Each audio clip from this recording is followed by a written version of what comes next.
are you? Thank you for being with me today. My name is Sarah, and on my channel I talk about books. Today I want to tell you about a book I read called Dangerous Women. It is a collection of short stories edited by George R.R. Martin, whom we all know, and Gardner Dozios. This was recommended on a Facebook group. I listened to the audiobook of this. I did not actually physically read it. In the introduction, Dozios writes, "Here you'll find no hapless victims who stand by whimpering in dread while the male hero fights the monster or clashes swords with the villain. And if you want to tie these women to the railroad tracks, you'll find you have a real fight on your hands." I found that to be true. All of these stories, I should have counted, there must have been close to 20 stories. All of them are about women who really stand up for themselves, stand up for others. They fight. They sometimes metaphorically fight. You know, they're powerful, and that can be dangerous. There is a wide range of stories. Some of them are historically based. They're fiction, but they're based on historical figures that we know in history. Some of them are, at least one was set in the Wild West.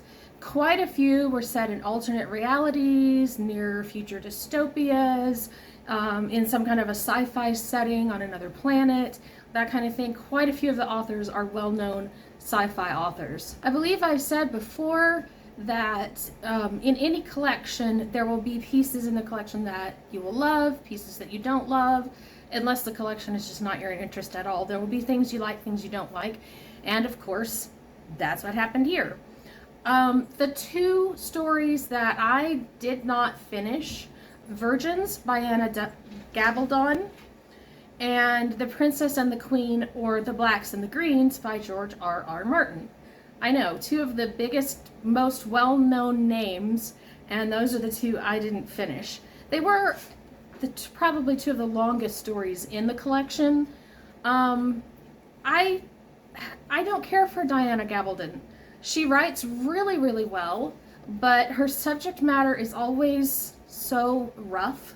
I mean, it's a testament to her writing skill that she made it very unpleasant to read, just as it would have been to watch or to be involved in.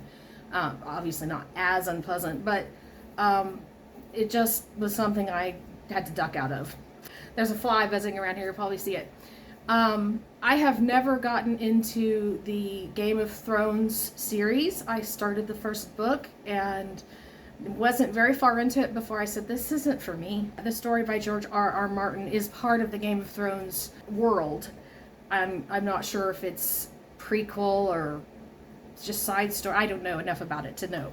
But it is part of the Game of Thrones world. And it does remind you a lot of the medieval machinations that royalty worked against each other to try to, make sure their chosen person came into power, etc.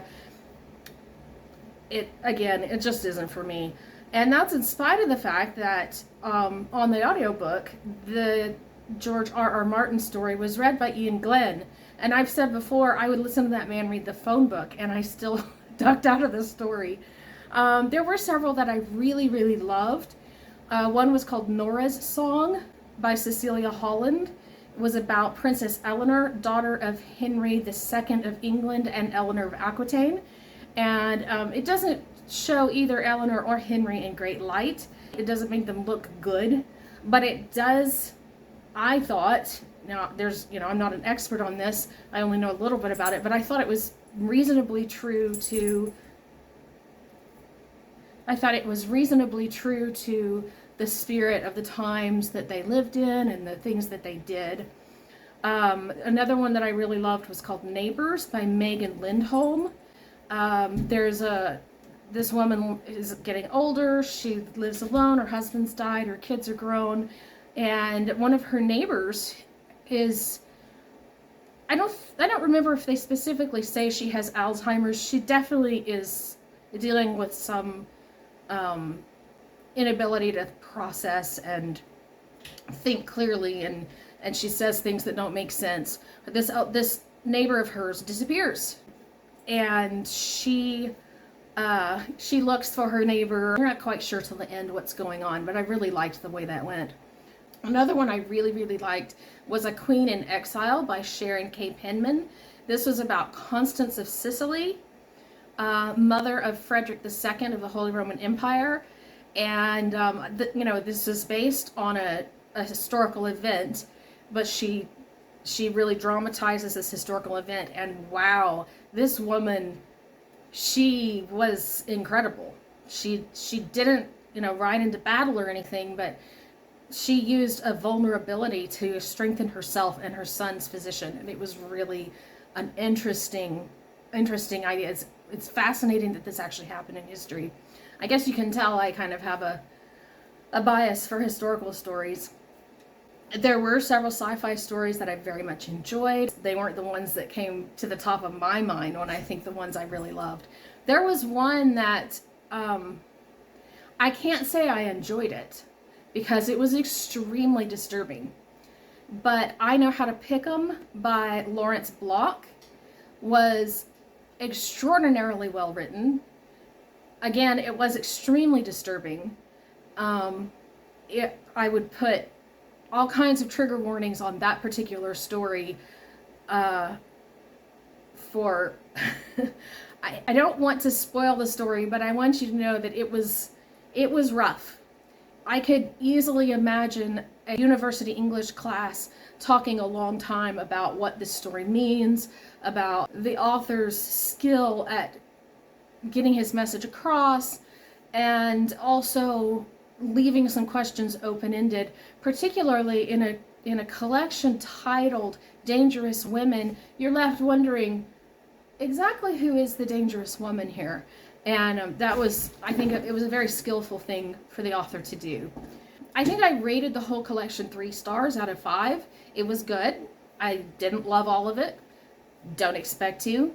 But it was an enjoyable read. And if you like to read a lot of sci-fi, there are quite a few sci-fi stories in there. If you like to read stories where there are strong female leads, there are quite a few of those.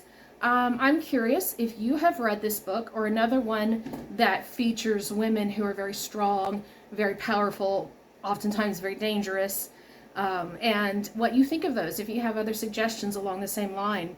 If you like this video, please give it a thumbs up. Subscribe if you're so inclined.